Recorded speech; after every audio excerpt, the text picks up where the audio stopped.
Recording now. All right, welcome YouTube. Welcome everyone. We are back with season 3, episode 1 of the podcast. We have a new co-host down right here. Welcome, Faye. And we have a returning guest star. Our guest host is also Deftwerks, which is down here. So yeah.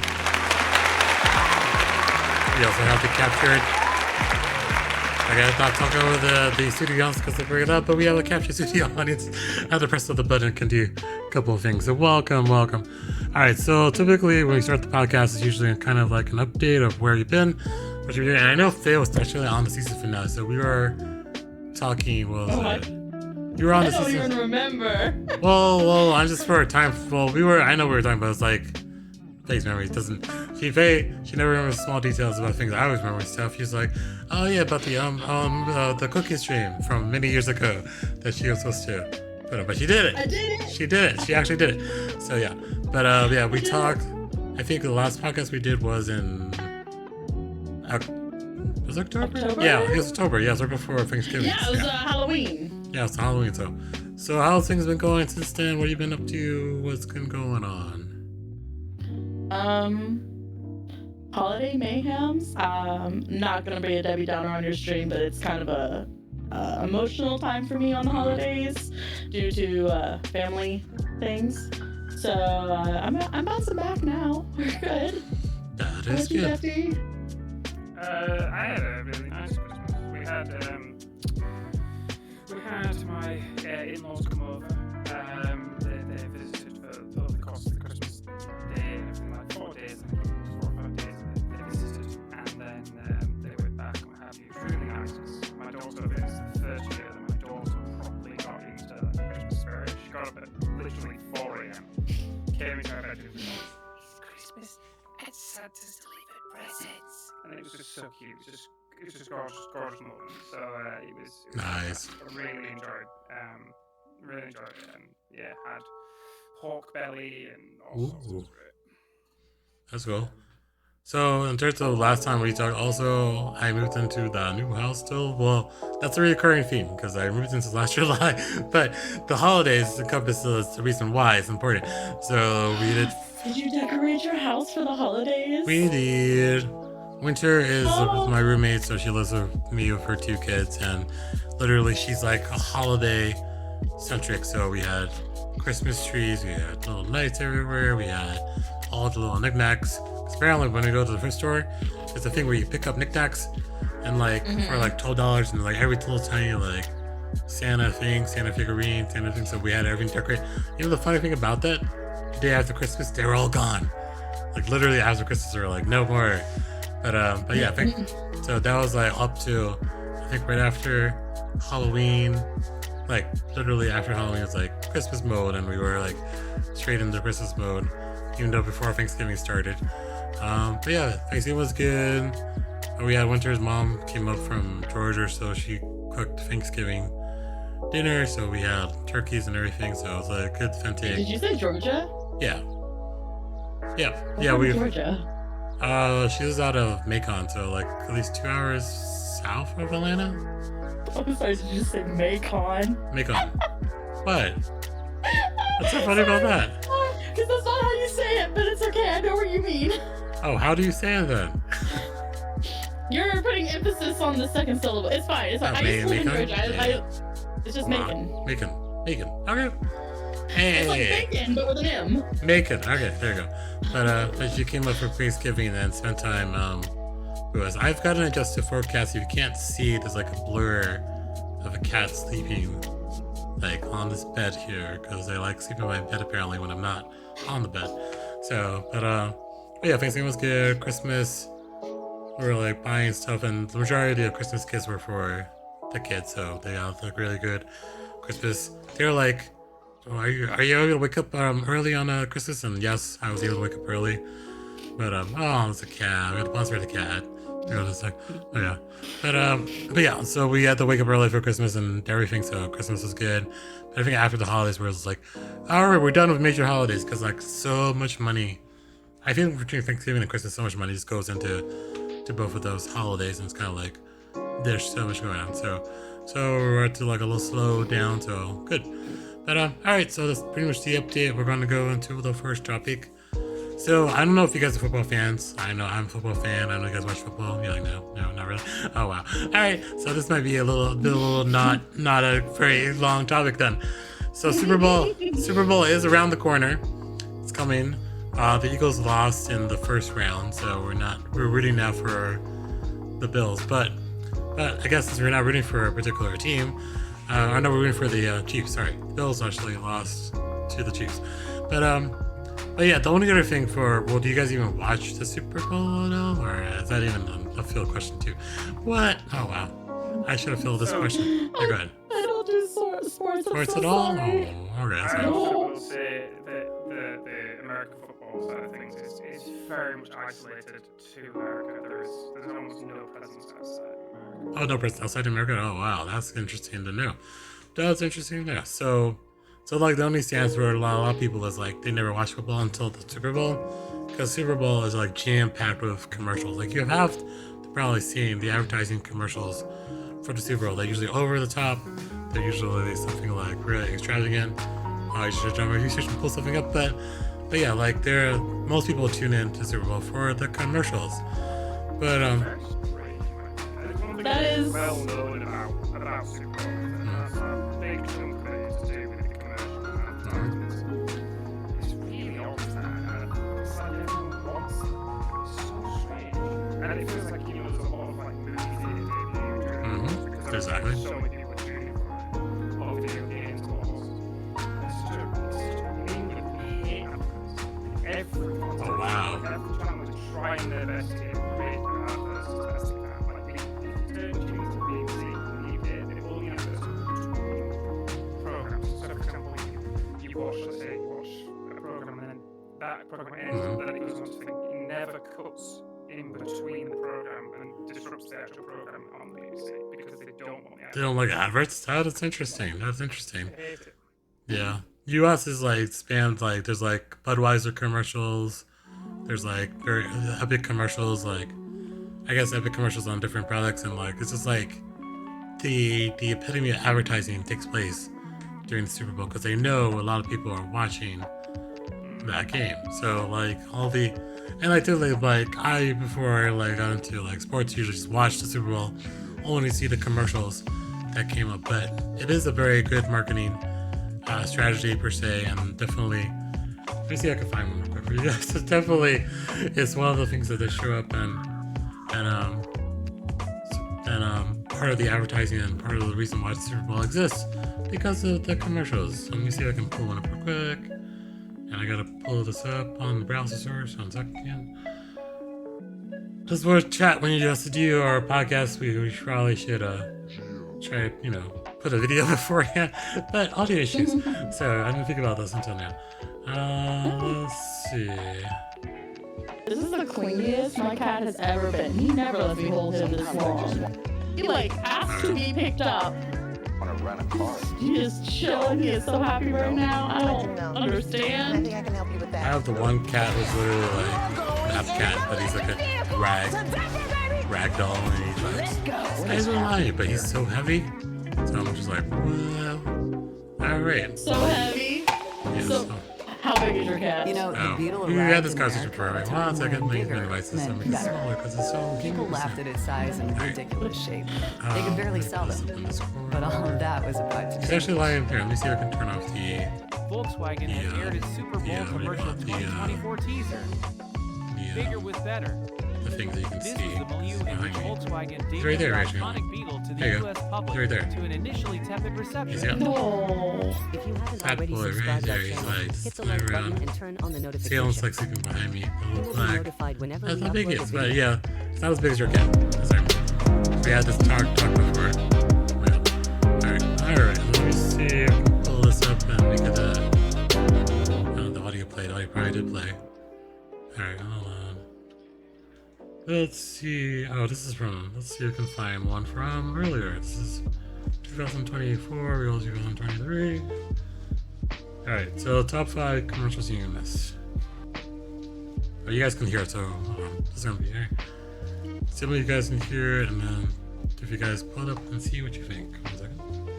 The Super Bowl always delivers the most iconic commercials, the biggest brands with the biggest names, all competing for your attention. But how did this year's commercials rank? Here are the top 5 Super Bowl commercials you may have missed. Hey friends, I'm Emily Agard, and we're kicking our countdown off with Rakuten and their modern-day remake of the cult classic Clueless. Gotta love that 28 years later, Cher and Amber are still passionate debate rivals. Here they are at number 5.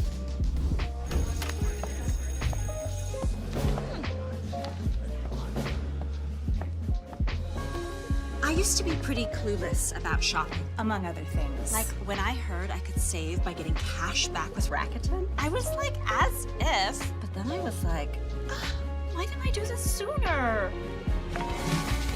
Ooh, you can get cash back on all the fashion, even your most capable outfits, at your fave beauty stores. Ooh, eye cream.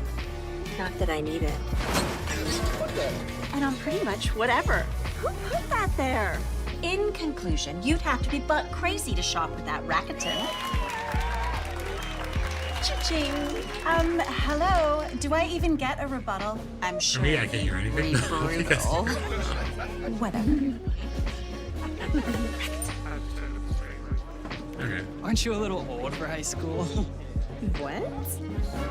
Why is this a good thing? I just think this is awful. Yeah. So it's like it's really like a pop culture reference. I think it's just like nostalgia and like the whole. So it's based on that one particular ad. It's based on from the movie Clueless, which is just that was like way back in the day. So Rakuten, but and literally I think for a lot of people watching Super Bowl, I guess they're like literally watching for whatever ads, and some ads are really epic. Like there's like just like they just never show them any other time but the Super Bowl, because I think whatever adverts and the money goes into them goes to the the show during those prime times between. But I guess because like not knowing football as much as you guys would, there are usually gaps where like there's like nothing's happening for a little bit, so they play the adverts while and bring back to the game once it picks up again. So like timeouts could take a while. But, so yeah. As an American who's not into the football thing or the commercial things, here's what I've been told, having grown up in a football family. They spend a lot more money making the commercials to be like almost like mini cinematics. So they're like usually either very emotional, like they're meant to make you cry, or they're just balls to the walls crazy. That's true. So it's just pure entertainment value.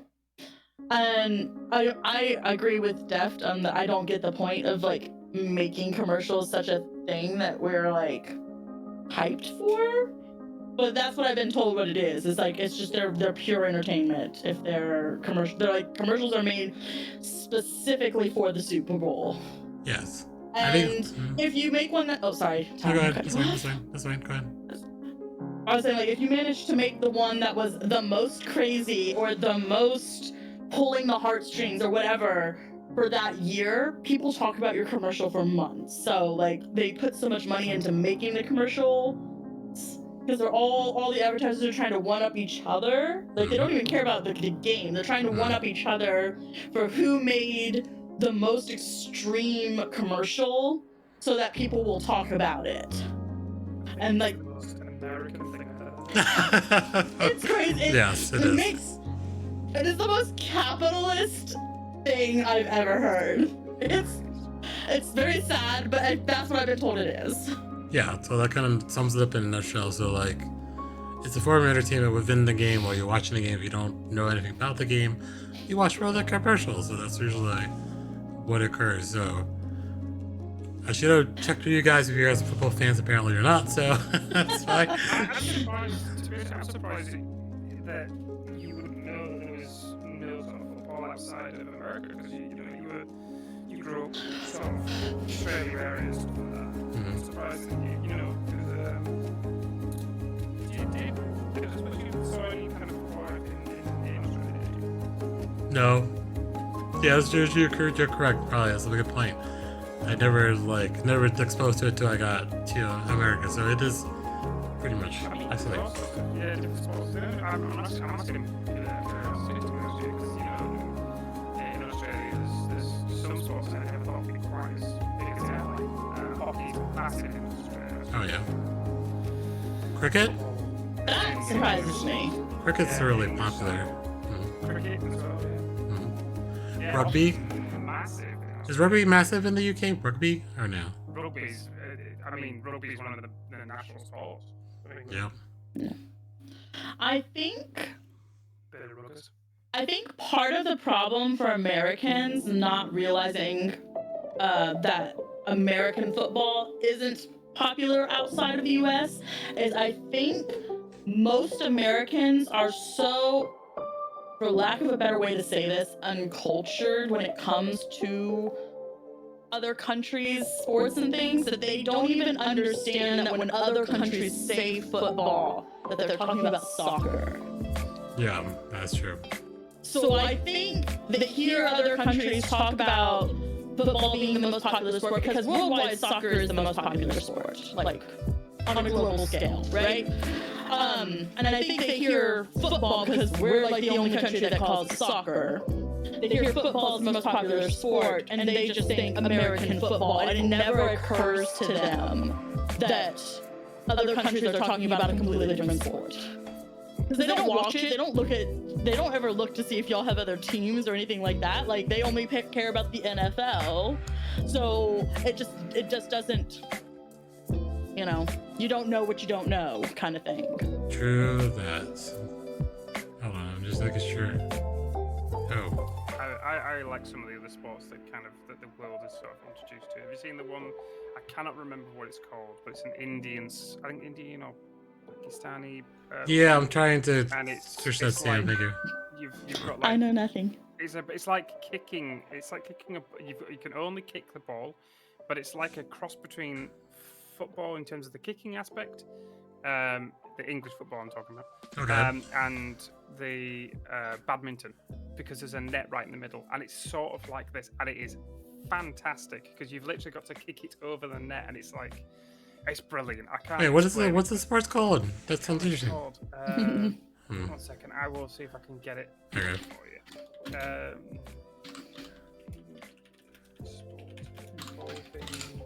Oh, why is it doing that? That was weird. I don't know what you did. I figured out what I was causing the echoing. So I had the browser source. This is a Chrome, and I didn't mute the tab. But then the browser source as the stream together is also playing at the same time. So I was like, why am I hearing it twice? Okay. So yeah. See if I can find it for you. It's, I'm just coming up with the term soccer tennis. Soccer tennis? Which is probably not correct, but Sepak Takraw. That's what it's called. What's it called? Sepak Takraw. I will link it into the thing so you can into the stream so you can see what it's actually called. The official name for it. Honestly, if you get a chance to see it, it's fantastic. It's so interesting. It's like, it's badminton with feet. Alright, pulling it up. To watch. Images. Badminton with feet? What is this? Wait, hold on. Is this really what it looks like? You see up here? I'm gonna have a look in a second. So come up here. That does look intense. That looks intense. Badminton with feet. I like how your mind went to badminton and my mind went to volleyball when you were describing it. I was looking at it too. That's fair. That's absolutely fair. I think it's because I'm more familiar with badminton than I am football. With the volleyball, sorry. I'm also familiar with badminton because that was a big thing in Australia too. The shuttlecock, as I say it now, but that's what it was called. But interesting. It's like, and the ball isn't even that big. It seems like it's very like I was imagining like a soccer ball, and that's true sportsmanship as well. Like they can get their feet really high with some of those kids. Yeah, look at that. What? And it's not about that's power insane. Either. It's about precision, and it's fantastic. Like that is the thing you should be watching. That's all right, chat. I'm going to note that and watch that. See if we can find a broadcast somewhere just to see what it looks like. Okay. All right, so I Personally, figured in terms of sports, personally in terms of sports for me, the only things that I particularly like is climbing and table tennis. That I like to do. Oh yeah, table tennis. That's doing. Hi, Twister. Hey, Twister, what's up? But yeah, my table tennis. My dad, tennis passed up, but he is a very avid table tennis fan, and that translated into actual tennis. So we actually watched a lot of tennis also as growing up. So I'm a big fan of tennis, even though it's not. I don't think it's as popular as some other sports. I think in the U.S. too. But yeah, all right. So that's interesting. Like tangent of things of questions for that prompt. So I just thought about it because I was thinking like what's happening like soon and Super Bowl, and apparently Faye doesn't watch Super Bowl, Defty doesn't watch football. So we're kind of like, but it was more advertising than about other things also. So yeah. All right, so we have segments of the podcast, and Faye and Defty are definitely familiar with this. It's the Ask Me Anything question, where we kind of learn more about the guest and learn more, and then no one ever does their homework, so you kind of put on the spot. But Faye, I forgot to do my homework. So yeah, just always ask me anything questions. So I have mine, but I'm going second. So Faye, you have You go. No, you go first. I forgot to do my homework. All right, I'll do first. So then we'll kind of come loop around the back. So all right, so I'm curious because I feel like the origin of a name and what you used to use on Twitch, because you can see by the little string together things, Almost Famous and Deftwerks. So, and also mine is Titanical. So I'll start first because I'm just curious what the origin is, of how you came up with that, if there's a story behind it, if you found a pun. Like, mine is a pun. So typically I was like, tyrannical. And I was like, well, tyrannical also sounds like tie. And I put tie and then tanical. Titanical kind of like falls in the same realm. I end up Titanical. And it also is my real name. I wasn't very creative in that regards, but tyrannical. Titanic. That's how it came about. Also, I picture the Titanic for some reason too. I'm like Titanical. Titanic. So that's how the pun got born. So at some point you're gonna sink. That's true. But yeah. No. It's true. It's a Titanic. Maiden voyage, it stank. Yeah, exactly. To be honest. So yeah. But curious if you guys really want to start maybe Defty. You have how did Deftworks come into fruition? Okay, so the reason why I go by Deftworks was because way back in the day, I for the longest time I was never known as Deftworks. I was known as like Heligo for the longest time. So sometimes when you go to play with me on Overwatch or something like that, I'm known as Heligo. The reason being that was my thing because so my favorite band in the entire world is a band called Massive Attack. And I love Massive Attack to no end. I've listened to them for thousands of hours, and I absolutely love them to bits and pieces. And they released an album, sort of, I don't even know how long ago now. I'd say over 15 years ago, probably, called Heligoland. And it's an actual place. Heligoland is a real place off the coast of Germany. And I don't know why they picked this name for it, but I really liked the word Heligo, and it actually has a meaning. It genuinely has a meaning, because you get helium, and so it's all about something to do with sun, I believe. But anyway, that wasn't the importance. It was just I really liked Heligo. But when I kind of went on to playing Dota, there was this whole thought of making a little team. You could make like a clan in Dota and sort of what have you, and you got the idea of it got associated down to 4 letters, so it became Deft. Deft was the name of the clan, but there was like a long name to it, which couldn't be the same as the short name, so it was Deftworks.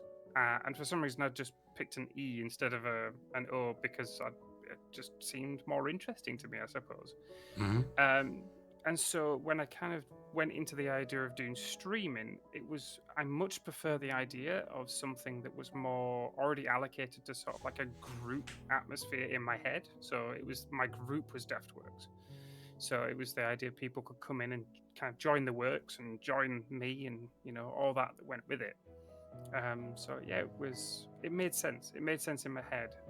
But I think I prefer Deftworks as my name now anyway to Heligo. But for the longest time that case. Did Defty just come from shortening it down so you didn't have to do 2 syllables? Everyone just started calling me Defty. Like Deft or Defty. Everyone just did it, so I was just like, Yeah, I don't remember you ever saying Defty. I think I just kind of started doing that, and I think that's how most people, because Deftwerks just looks like a long name. Mm-hmm. And I mean, you're one of the people that says Defty. I mean, like specifically. So I think I got it from Faye because I watched you from Faye's stream, Yes. and then that's how now I called you Defty now too. I think most people who, because I know that me and Defty have a lot of overlap now on our friends, and anybody who met Deft through me definitely calls you Defty because of me, because that is how I talk about you. That's probably true. I mean, we met you, Ty. I met you, Ty, through Faye. Okay. Yep. Yeah. Well, there you go. It's like we all okay friends. Look at that. Faye's the bond. Faye's the thing that brought us all together. All right. But yeah. So Faye, what was the? Because okay. So let me make a guess. There's a movie that's almost famous. No. Okay. I didn't actually know the movie existed. Oh really? Oh wow. Okay. Yeah.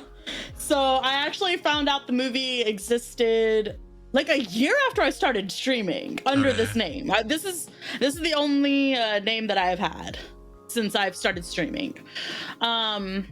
So I don't know if y'all know this person. They are a friend of mine. I've definitely mentioned them a few times on my stream. Dr. Beer.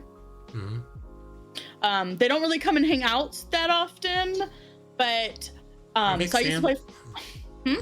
Oh, she says love and etymology of our stream names, like where it came from. Oh, I love etymology. I'll talk etymology all day. So yeah, I actually only have a Twitch account because of Dr. Beer.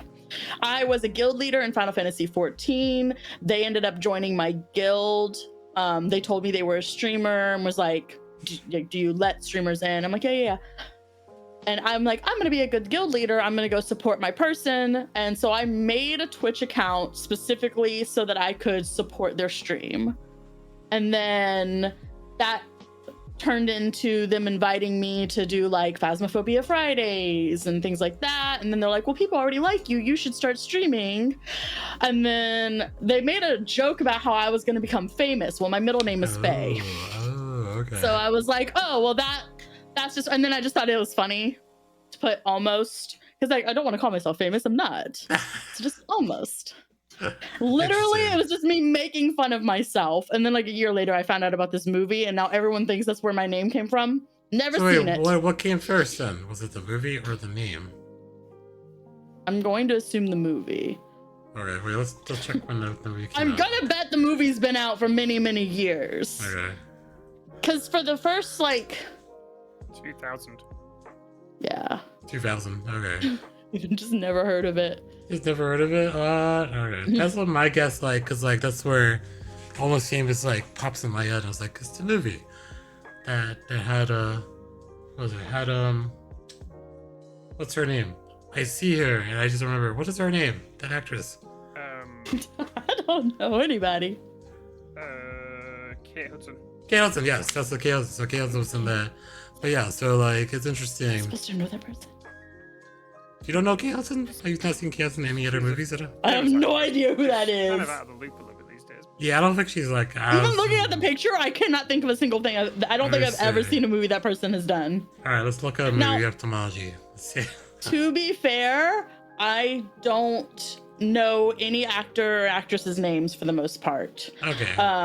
And I especially like I'll know them by if you can find a movie that they've been in that I've actually seen. Okay, let's see. I'll know them by the character name. But you tell me their real name, and there's like 5 actors and actresses that I know. All right, I'm trying to figure out what movies you see because I have not know what movies are up your alley. So let's start with mostly horror. How to Lose a Guy in 10 Days. Never saw it. I think I got forced to watch that during a sleepover. Oh, damn it! Never mind. Bride Wars. No. No. Okay. Fool's Gold. No. All right. Glass Onion. Please tell me you saw Glass Onion. I've never even heard of it. Wow. Okay. Breaking Ty's heart over here. Okay, yeah. Ty, let me tell you this. If it falls under the realm of romance or comedy, especially if it's a combination, I haven't seen it. Yeah. I'll tell you, Glass Onion's very good. Just saying. Yeah, that sounds very good. See, definitely. I watch horror movies and action movies and drama movies. And the Okay. dramas are very, very rare. Mostly it's horror movies. But I will say Glass Onion is the sequel to another film, which I can't remember the name of the Oh, shoot. Knives Out is the name. Knives Out. Yes, Knives Out. That's the one. That's the one. Is that right? It's a whodunit, and I think you'd actually genuinely like it because of the fact it's a bit of a whodunit and it's a bit of a puzzle, which I Yeah, think it's you would okay. actually genuinely Oh, like. yeah, mysteries. I watch mysteries every so often. Yes. Yeah. That's very Okay. The killer. I might give that a chance. Watch Maybe we can Knives do Out a movie night. There you go. We can do movie night. Just we can watch. We can watch a Kate Hudson. Don't watch okay. it just for Kate Hudson. No. Defty is quite quiet. Can we fix Defty's volume, Ty? Definitely has to do it on his end, I think. Can't you do it? If you click the dots, doesn't it? Let me look. Clicking the dots. Like I can change y'all's volume for me. Oh yeah. There you go. Let me There pump we you guys go. I now sound too loud. I'm sorry, everyone. up. All right, let me dial you back down. Hey, look. Now he's muted. There you go. 120. Try it now. Why are you muted? Ty, did you mute? I think he's playing with me because he saw that. No, I'm not. You're muting me. Cheeky sausage. All right, Telling me well, to put on mute now. I'm muted. I'm like, thanks, mate. Okay. Thanks for that. You're all right, there you go. unmuted now, There you you're go. There good. you go. There you go. There you go. So everyone should be good. All right. All right. So there in audio tech. This is the first time I've used Stream Together. So this is like first for this season. You're doing great, sweetie. Because we're on Twitch now, we can do that, and but yeah, so we're all good. Because usually it's Discord. Discord's like one knob up and down, so then you're good usually there. But all right, so where were we at? Oh yeah, so yeah, the skeleton key was another one, maybe. I don't know. One more I just want to see. I guess movies. Key hasn't. Oh, go ahead, Deft. There's very few on this list from K. For horror movies, yeah, there's not that many. Genuinely, there's very few. She does mostly romance and comedies. Yeah, it's not great. It's not Okay. the best. Well, that's a movie that I thought Your Name was based on. Apparently, it was not. So there we go. But yeah. All right. So that's always cool because I'm always curious why someone comes up with their name. Because like even looking at Magpie Sam in chat, like, does she like magpies, or is there a reason why she chose magpies? I know the answer to that. Oh, you know what's the answer? Well, now you have to tell us. Yeah. Yeah, so Magpie Sam's called Magpie Sam because she acts like a magpie in the games she plays. She has to go collect things. She has to collect the shinies. She has to do all that. And her real name is Sam. So she is literally... and the reason she's called Little Boots is because she also has Little Boots Magpie as well. It's just because she's got small feet. I feel like people called her Little Boots because that was sort of like her little nickname when she was growing up or what have you. She is confirming it. It's just like it's just a cute nickname. It stuck with her and she really liked it. Oh wait, no. I don't know now. I feel like Sam and I should be friends because I constantly make comments about how I am a little crow because I want to go and collect all the little random shinies. Oh really? It's not for your feet, is it? Hey, it's not for your feet. What is it then for Sam? He says Little Boots is not for my feet. You'll see when she types it in. But yeah. Alright, so that's my anime questions, and then Faye's gotta go next after the next segment. If she can come up with give one. me a chance. I'll come up with a question by then, hopefully. Yeah. Oh, nice. Alright, so we lost Steph's camera. Wait, there you go. There he is, back. Yeah, back.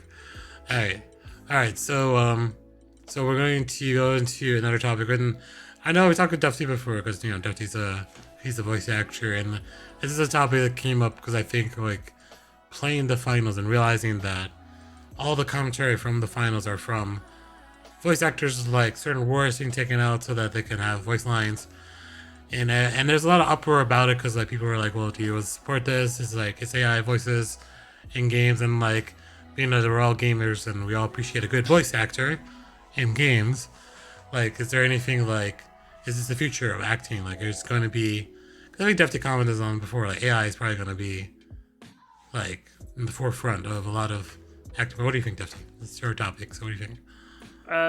Tell them I love them, Sam. I don't think it's going to take over. No, it's a very good way for people that don't have money or funds to be able to create good quality work, potentially good quality work. I'll get that. I'll iterate that. No, but I mean, like, if you play the finals, you wouldn't know it's AI. You genuinely wouldn't until you get told that it is good quality work in terms of that respect. It means that everything's editable, malleable in terms of like when you're doing editing yourself. It means that if there's any mistakes with the voice lines, you can go back and change it so simply. That you don't have to hire someone to come back and do the voice lines again. You don't have to do any of that stuff. There are the big benefits and things to it, but honestly, I think if it's a big company, whether it's a movie, a video game, music, stuff like that, and it's big, the chances are it's always going to be a person doing it because they want it to be. There's also an association with the person to kind of contend with. You know, you've like, for example, if you did if you got someone on your stream, right, to do a voice for you, and it was let's say it was Patrick Stewart. You know what I mean? Like, just for example, right? The association of having Patrick Stewart on your stream is like a promotion in itself. Do you know what I mean? It kind of gives credence to something that you're doing. That Patrick Stewart would come onto your stream and talk for a bit. It's sort of like it's a name to attach to it. If it's AI, you can't do that. They can make someone who sounds like it, but it's not the same. Give me 1 second. The cat to like tap me on the back is like, I went out of this room. So give me 1 second. That's fine. But yeah, I think honestly, I think it's not. I wouldn't say it's like a permanent thing. I think companies, video game companies and stuff doing that, it makes sense. And also, you've got to remember a lot of the video game companies and stuff like that that are doing these voice acting things and adding AI aren't English speakers. So having voice AI to do the parts, it means it's going to sound. You know, you could get a British English person from London or Newcastle or wherever the hell you want to get them from, and it just makes it so that it's relatable to the people who actually speak English. Whereas if it was the person, let's say they're from Spain, you'd notice the accent, you know, and it wouldn't be as relatable to someone. Right. That's true. So. Also, like, AI, there's no creativity in AI. I'm going to be very, very upfront here. I am anti-AI when it comes to art, voice, images of any kind, anything like that. I'm very anti-AI. So to just put that out there first before I start talking, so anyone can take anything I'm saying with a grain of salt if they're more ambivalent. But there's no creativity in AI. Like, everything is stolen work. The voices, the artwork that you're getting out of it, it's all stolen from people who actually have talent. And eventually you're just gonna see the same things over and over and over again from AI. You're gonna hear the same voices. And how many times have you heard about like actors who gave a performance, whether normal actors or voice actors, who gave it a performance that was so far above and beyond what people were expecting? Then like you'll never get that with AI. True. Very true. So I will say, when it comes to some stuff, I think it has credence in some respects. Not because it's taking away, but as stuff like reference material. I will say I'm okay with it being used as reference, but if you are ever using AI in place of hiring somebody who could have done it better, that I'm very against that. Especially if you're selling the product at the end. True. I think the example that I can bring up usually was probably from, there's two. So recent like movie examples. So I think in Top Gun Maverick, which is a sequel, because you know Val Kilmer has a very serious health condition where he can't really speak as he normally did during the movie, and he plays Iceman, which is Maverick's like counterpart. So there's a point where he takes out the device, does the talk, and literally is like, the lines are all generated from samples of his voice from previously. So technically it's not AI, but like they're taking it to put it together and like having say particular speech patterns because he can't do it himself. But then the second example would be from I think Star Wars, from when Carrie Fisher died before completing the second trilogy. There was a point where they did use I think it's more AI generated rather than AI voice actor. They use the same old line, but she was generated with more of AI figure and had those lines kind of recited too. So like those situations where that the actor can't be there or do those lines, I guess you kind of piece it together. I'm not sure it's AI generated per se, but I don't know what your opinion I don't think that's AI. That's like CGI maybe or sampling, but that's not AI. Would be like pulling from something that doesn't exist. Okay, well, there you go. Well, the thing is, AI can enhance things as well. So there is an AI enhancement. But the one thing I will say to what you're saying, and yeah, a lot of people can go against that, but I will say, permission was granted, in comparison to where it was in in terms of the Star Wars film, it was in good spirits. That was the permission was granted because their family said yes, you can use her, and that's fine.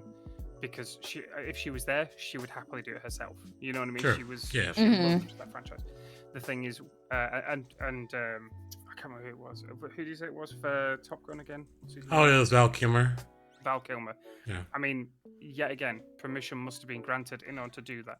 So Sure. that's fine. I think that's fine. You're given the option, and you're making sure that person's part of the film. That person still gets a paycheck. Do you know what I mean? Sure. I'm sure that the family of I can't remember what she's called again, but I'm sure the family got compensation for the fact that she was getting used within the film to some extent. Oh, Carrie Fisher. As a result. Yeah. Yeah, Carrie Fisher. Yeah. So yeah, that it's not taking away from something, as Faye was saying earlier, and I believe it's probably from sampling. They probably took sampling and then used AI enhancement to kind of fill in the gaps. On the note, because you brought up an interesting point, and this is something that I do want to just briefly talk on, the whole thing of permission. It needs to be informed. You two are my friends. Y'all heard me talking about this, so I'm not gonna get too much into it. But the actor strike that happened over the summer, a big reason that was happening was that companies were wanting extras and lower tier. I don't want to insult the actors who aren't as well known, but they're not the A-listers, right? They wanted them to sign contracts basically saying that they were signing away their likeness in perpetuity, and they were going to give them a flat 500 to do a body scan, and then they just wouldn't have their rights to their likeness. That scan could be used in any movie going forward forever, and they wouldn't get royalties. And I know some people were kind of being oh, well, I could really use $500 right now. That's a lot of money to me because I am a broke kid who just moved out here for a dream, right? That's not fair. That's taking advantage of people, and that's one of the ways that people are trying to use AI, because they're going to use AI to animate these body scans to make it look like extras in a scene, so that they don't have to hire people for the day. And that person thinks they're getting a deal because it's $500 for 30 minutes of work where I just stand there and let them scan me. But they're never going to act again. They're never going to get an extra role again. They're never going to do anything again because these companies now own their likeness. And that's also while technically had permission, that's still underhanded. Oh yeah, I can see that. It doesn't feel like it's in good faith. Yeah, it's very much not in good. They're taking advantage. They were trying to take advantage of people who these people are I have a dream of being an actor, and they're trying to take advantage of these people who don't really know better. They don't know the industry or anything like that, and they're just oh yeah, we'll do this now, and you're gonna be in all these movies, not telling them hey, you're not gonna make any money off of this ever.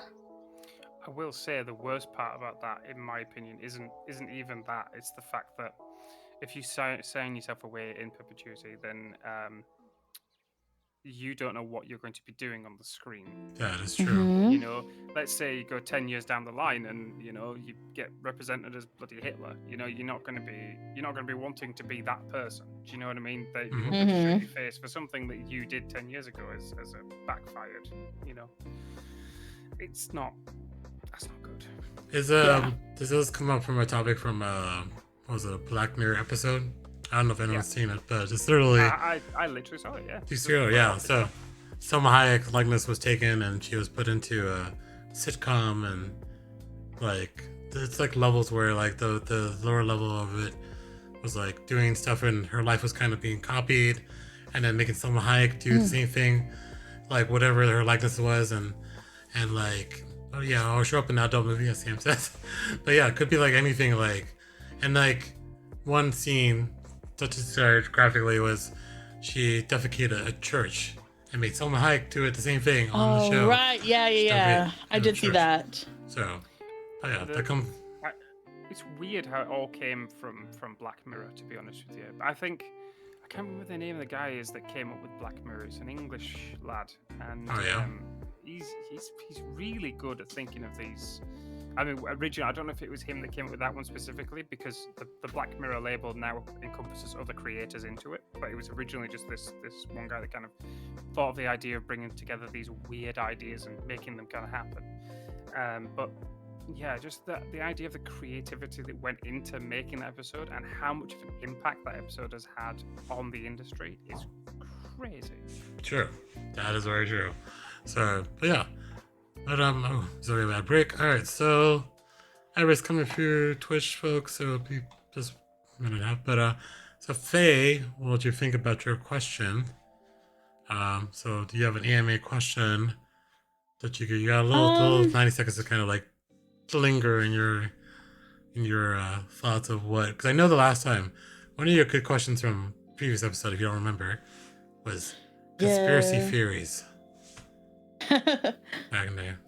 I mean, that's always a good question. But no, I was just sitting here thinking, like, I know we all stream and stuff, and I know Def does the voice acting stuff, but I don't really know what else y'all do, like, just for fun. Like, just like what, like, other than video games and streaming, what do y'all do when you're just chilling and you're not like on? That's good. Oh, you made me to go first. Oh, I see. Yeah, either of you answer. No, right, what do I do outside of streaming? I'd like to say I go climbing 3 times a week, and I play lots of table tennis, and I haven't climbed in months, if not about a year, really. No, to be honest, I'm a full-time dad, so outside of this, I take care of my daughter, and, you know, to a lesser extent, take care of my wife as well, and put a lot of time into the streaming aspect of things. In terms of fun, I like to watch a lot of TV. There's a lot of like activities I like to do sort of with my wife and daughter. That it's just like with my wife, I do a lot of puzzle stuff. So we do puzzle books, and if we ever go anywhere, we like go to zoos and we like go to all these sorts of things. Typical what you'd like to do with a family, essentially. And it makes me sound so incredibly boring. Oh no, never. Not at all. I'm just the family man now. No, there's nothing really outside of that. But yeah, I don't know. Well, to be fair, Deft, I like every time I pull up Twitch, I feel like you're live. So I genuinely was like, "Does this man just live 7 days a week?" No, And you play some really cool things, and you always have like cool people in your chat. So I'm just like, what do you do when you're not live? Because I feel like you're always live. I sleep, I cook, I have time with my wife and my daughter. That's literally about it. That's so sweet, though. Yeah, I try my best to play lots of like Pokemon with my daughter. My daughter loves Pokemon. Whether or not we're playing with the little figurines, or we're playing on the Switch, or we're just we're making up games, or we're talking about Pokemon on the way home and stuff like that. So she'll go, you can pretend to be a Kingler, and I'll pretend to be like a real or something like that. And it's nice. We just really and then we're talking to each other, and then we'll do stuff like the A to Z game of we'll get let's say we get we say, right, we're going to do A to Z of Pokemon or animals.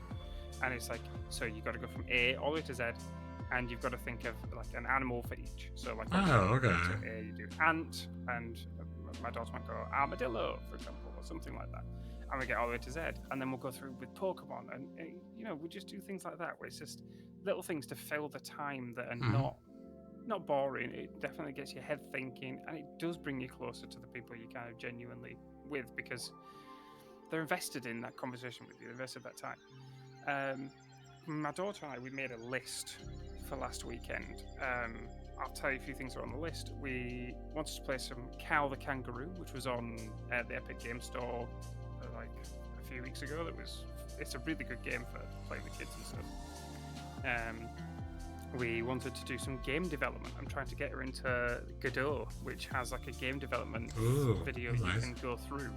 And I'd love for her to learn programming language at a young age, because learning programming at a young age is like an absolute must if you can, because it's so good for kids. It's like they'll get through to later life and they'll know something that is a genuinely, it's like, you know, when you go through school and you get to the end, you go, you'll need this for the rest of your life, and you get out of school and you're like, I never need that ever. You need this if you go to college, and that's exactly. it. Yeah. Whereas programming, you will literally, you'll learn programming to the point where you get out of school, and programming will be more important than most of the mathematical stuff that you've done throughout school. You know, and most of the scientific things you've done throughout school. Like, it is just that influential. So I'm trying to get her into that. We did some reading. I read a book to her called The Skull. It doesn't sound like a kid's book, but it's actually really good. My brother got it for my daughter for Christmas, and my daughter was like, "Oh, a nice book," because she put it to one side, and she didn't really pay too much attention to it. I was like, "I'll read that to you."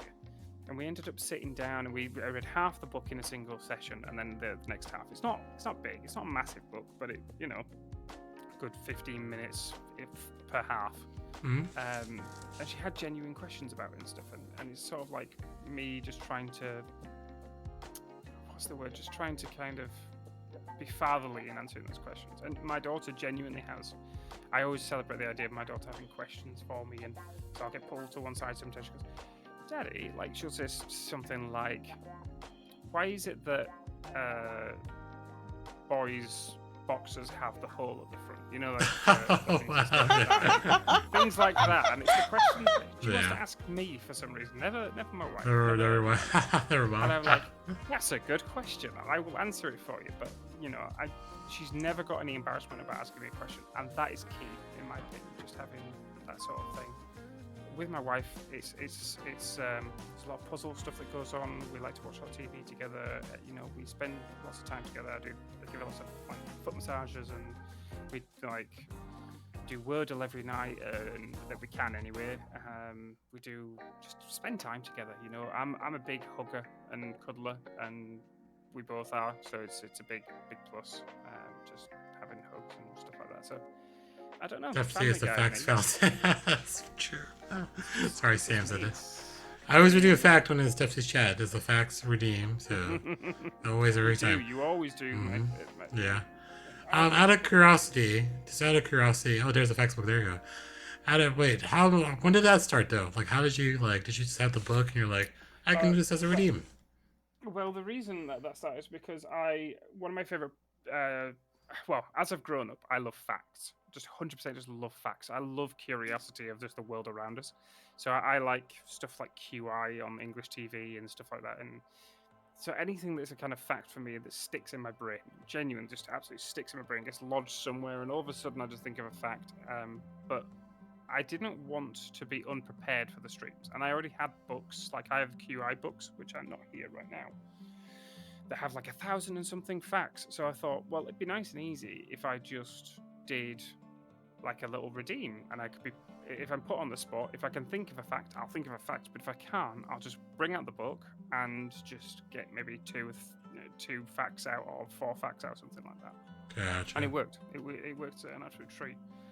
And I'm really glad that I have that button, because it is a really good way for people to just kind of interact and break away from whatever's Oh yeah, definitely is. For sure. The one question I'm kind of curious about, because I think it's on all our minds, because we know the time right there locally for you is literally, I assume it was 3 a.m. in the morning there? It's 2 minutes past 2 in the morning. Oh, 2 minutes past 2. So, like, you're usually streaming from, like, what time to what time usually?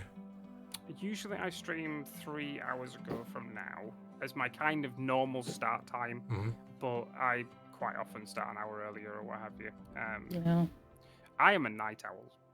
100%. Yeah, Duffy's on that American time. Yeah, apparently.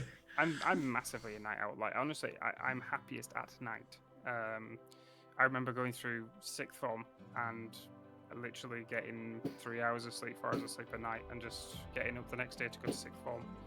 And just because that was just when I was happiest. And yeah, sort of just there you go. No one. I got to that point where I was like old enough to just make my own decisions, not have my mom just say, "You got to go to school" and stuff. I just say, "No, I'm good. I'm gonna go to sleep when I want to go to sleep," and what have you. And yeah, so I'm honestly, it's good as well. There's been a lot of research come out in the past few years to say it's actually normal to be like this. It's just not the norm, even if it is. True. Correct. I think.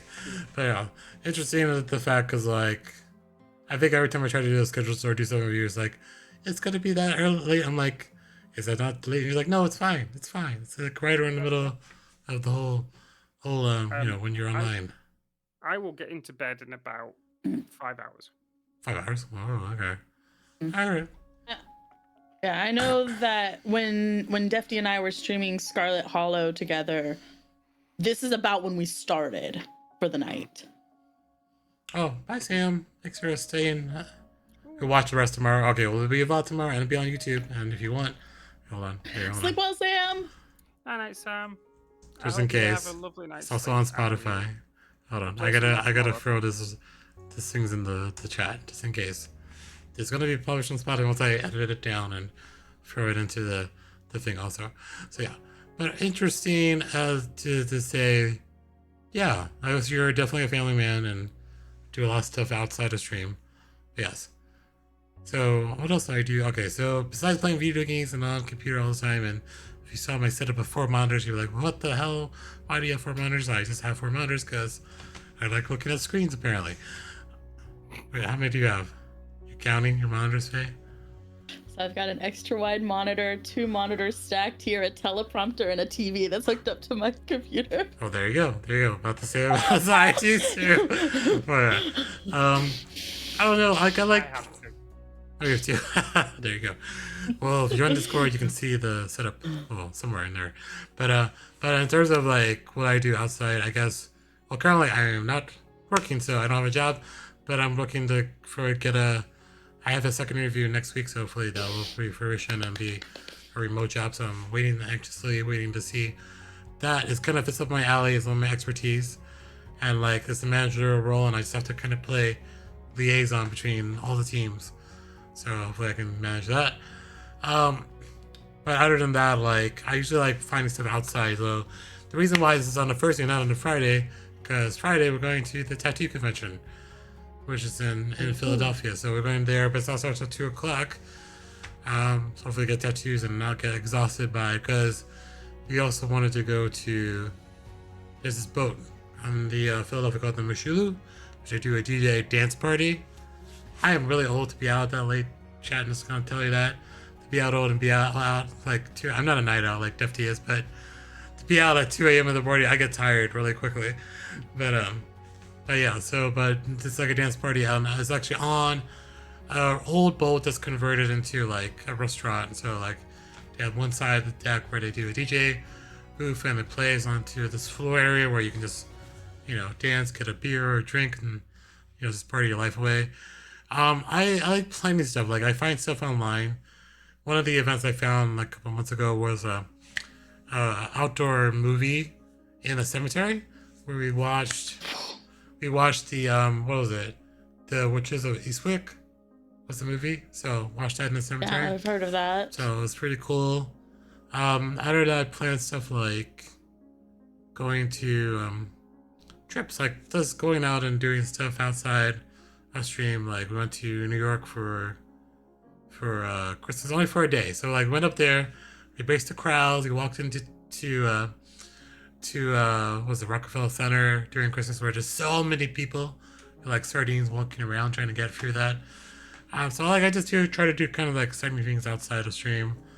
Other than that, I'm like, yeah, I don't know. I guess definitely might have this kind of similar situation with a house, or maybe a Faye, because you live with, is keeping the house clean.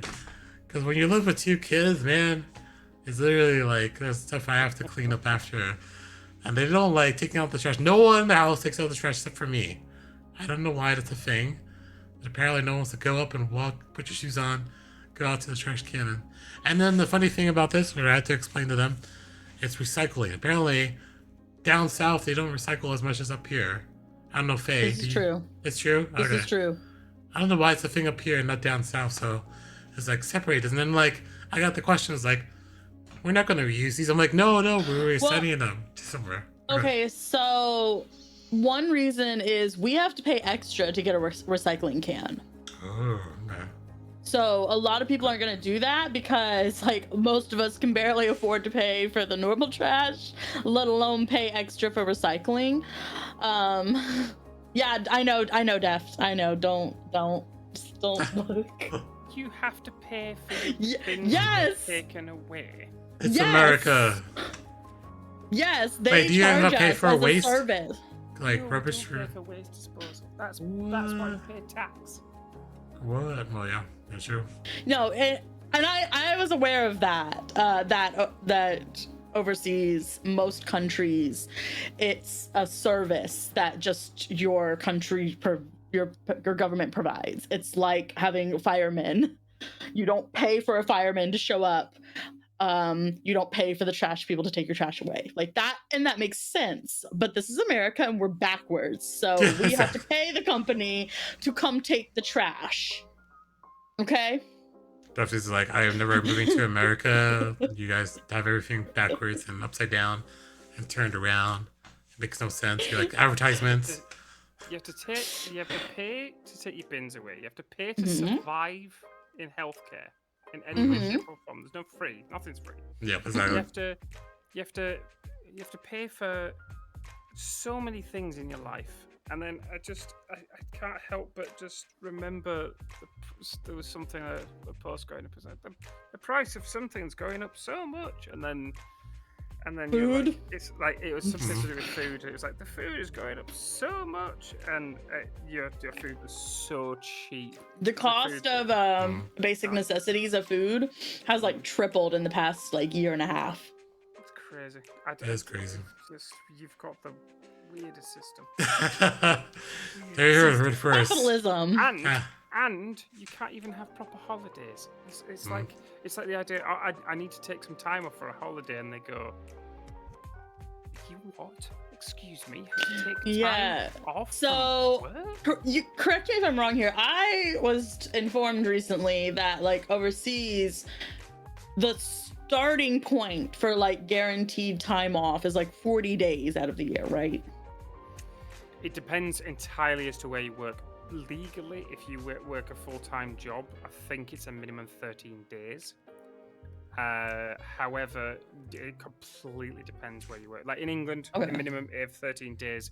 However, I mean, where I worked as a waiter and barman when I was working in the UK, I had 45 days off. So wow.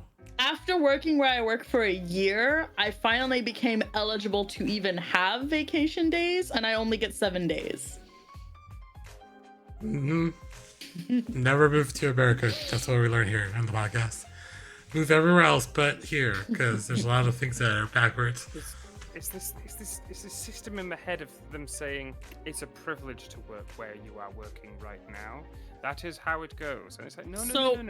You need me to work there because that's how it goes, not the other way around. So there's the sentiment amongst a lot of people that the reason that the government allows homelessness to exist over here is because they use the threat of homelessness to make people feel grateful for having a job, so that they'll work themselves to the bone so that they don't become one of the homeless people. So yeah. So like, do with that as you will. But I've heard that. What is that? Sorry, it's my kick chat. It's just someone typed in kick. So, and what is that? It's like it's a cheek emote. Okay, pass. Thanks, pass. But yeah, that's I need to pull up. so much wrong with everything you've just said. Yeah, it's a booty emote. I mean, but was I wrong? No, this is the way America's set up. Like everywhere else besides where we live, it's like it's probably a better system than we have to deal with. But it is true. That is the case. But yeah, that's usually on that side tangent. Everything with trash and everything. It's like keeping up with the house. Doing some side, like going shopping apparently is fun, but apparently kids are like, I want this too. I'm like, I literally have like, even though I live with my roommate and her 2 kids, like literally I've gained 2 kids by proxy, and it's like, it's very interesting. Let's put it that way. But but yeah. Talking about the kids and you're adapting to that sort of thing, it was quite cute because like, I couldn't. It's I don't know. When having a daughter myself and being like, you've got so many adaptation things, but the thing is, it's not even your kids, and you're doing this adaptation as if you're the parent, and it's cute. It's cute to see. It's cute. It's something you're not like. Nothing prepares you for having kids. No, nothing prepares for that. It doesn't matter how many things you read or what have you. You're never prepared until you have them. To give you guys context, one is 15. 1 is 11. The 15-year-old does have autism, but it's just like I have to be kind of really direct with her on certain things. She's autistic. Yeah, so she's autistic. But yeah, the 11th-year-old is literally like my roommate Winter, so she's literally like a smaller version of her, like to a T. So I have to kind of like make sure I treat that as it is because she's still a child. So, but yeah, so that's still really like my life is like house. Dealing with kids, and then we just plan to do stuff together as a group sometimes and go out to either eat or go to, do some.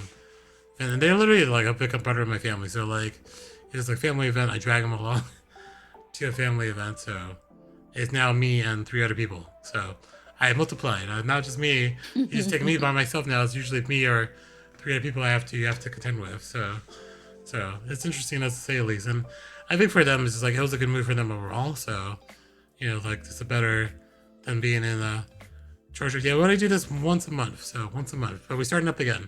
But Faye is new co-host. So, Faye and Defty is a recurring guest. So, yeah. But yeah, this is definitely a good change for them overall. And, they're up here and then life is better now. And then life is it's very interesting for me now. Because now it's just not me. It's me and 3 other females and women, or I don't even want to classify them, but it's just me and 4 cats. So like I adopted got 4 cats and 3 other people to live with now. So like it's a very full household. You want to put it that way. So yeah, but yeah, that's what goes on. But Faye, so what do you do when we don't see you on stream? Work, and what else goes on? Okay, so yeah, outside of work, I'll be honest, I spend a lot of time playing Final Fantasy 14. Don't even Defty. I didn't say. She was the same thing. Yeah. Don't say like that. I literally we started talking about Final Fantasy and World of Warcraft the other day, and I didn't say anything against Final Fantasy, and I just felt like I was in the chat, so I listened to all of that. We were not trying to attack you, Deft. Well, we were not attacking you. It's beside the point now, isn't it? Let's just move on. What else do you do? Anyway, play a lot of Final Fantasy 14. Been trying to get back into like, I'll be honest, I had a year of basically barely being human. After like the worst year of my life, I just like shut down as a person. And thank you guys for being such good friends and being patient with me through all of that, because I know I was the crappiest of friends. You were not. Never. You're a lovely egg. I was a terrible friend, and I'm still working on getting better at it. So I'm like trying to pick up old hobbies again. Recently started picking back up my knitting after like a 2-year hiatus. I went back to 14. I've been talking with a friend about me possibly trying to learn to play an instrument, like maybe guitar. I don't know. Ooh, okay. I would have to be able to buy the instrument first, so like put a pin in that. We'll see, but put it on your throne. Not a bad idea. There you go. Anyway, but yeah, it's just been a year of like just trying to be human again. Okay. So, you know, it's working slowly. I'm slightly less of a robot. No, you're not an NPC. Faye. You're never an NPC. There you go. Where's that? Oh, where's that? Oh, NPC. Is that NPC? Is that what it says? I'm looking at it. Yes. Yeah. Nice. Yield NPC. Nice. Killed NPC. Oh, yeah. All right. So in terms of that kind of leads us to the next. So back to the segment. So now it's the fake segment. Here, I got a sound for this. I'll see if this sticks or not.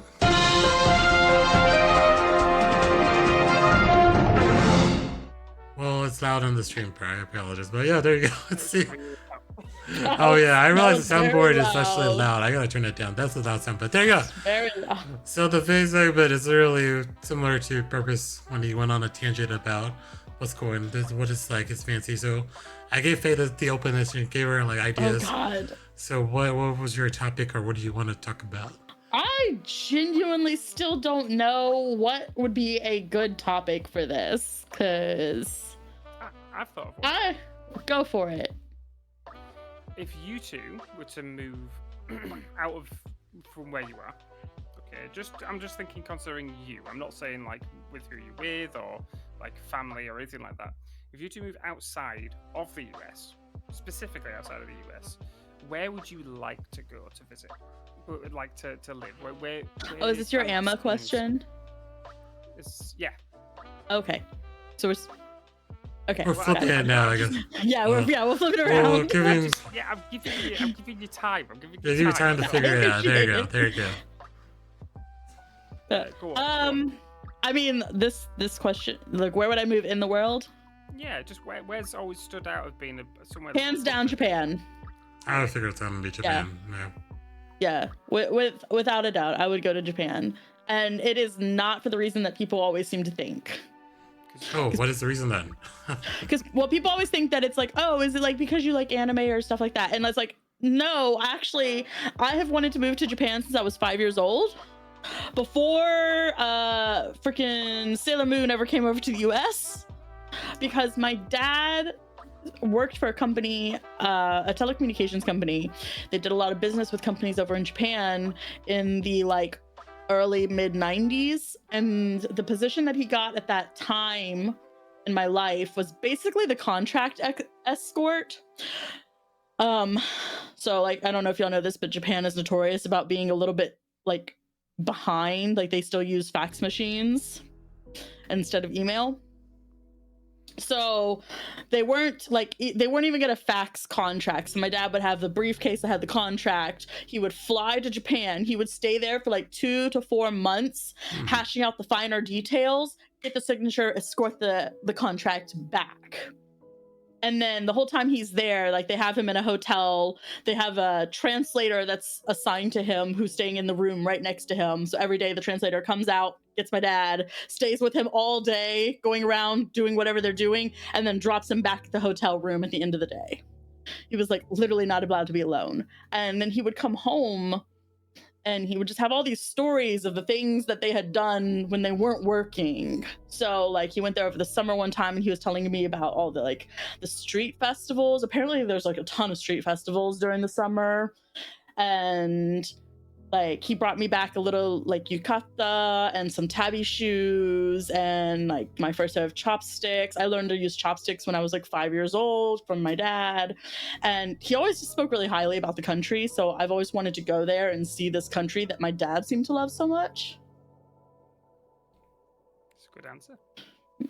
And now anime is all popular, so it's like all the little like anime yeah. So now everyone's like, oh, is it because you like anime? And I'm like, no, like other way around. I watch anime because I like Japan, not I like Japan because I watch anime.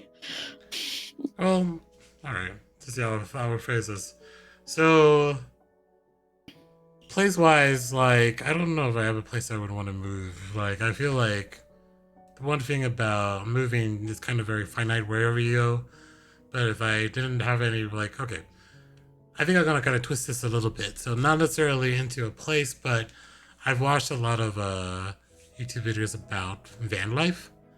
So like, if I could go into a van, do everything I can in the van, but then like be able to drive from, point A to point B, camp somewhere, take in the surroundings and like that kind of lifestyle, I think would be fun. Just to like, not ever like a permanent spot, but be able to like go travel like wherever you want to go, and like have your home on wheels, so you don't have to worry about, leaving that behind. And that definitely could be a lot of downsizing. I wouldn't have 4 monitors like I do now, but like literally like just like this is the opportunity to traveling and going around like in different areas and just seeing like besides like going maybe to like like Rocky Mountains or going to even further south to Mexico, like like anywhere. But then that comes into the logistics of traveling and passports and all that fun stuff. But yeah, just like nothing really permanent. Like I would like to be able to pick up and move at a whim if I need to. The sort of stripped back lifestyle. Yeah, pretty much. It does sound nice. There's a YouTuber who's a Japanese guy, and he does that. He literally lives out of his, and he does YouTube content, and he basically makes documentaries about his travels and stuff like that, and how he sets up, because it's all built into the back of his van, like all of his oven and everything that goes with it, and his bed and all this stuff. And it's nice to watch because he has some really calm music in the background whilst he's doing it, and you get to see like all the food that he's cooking. And he had the liberty to be able to actually kind of do that as his job, sort of taken away, because he had a bit of money for the startup, and then after that he just got big on YouTube, and it allowed him to continue doing it, and he doesn't really want to go back to anything else because he's just happy with the amount of money he's getting, really.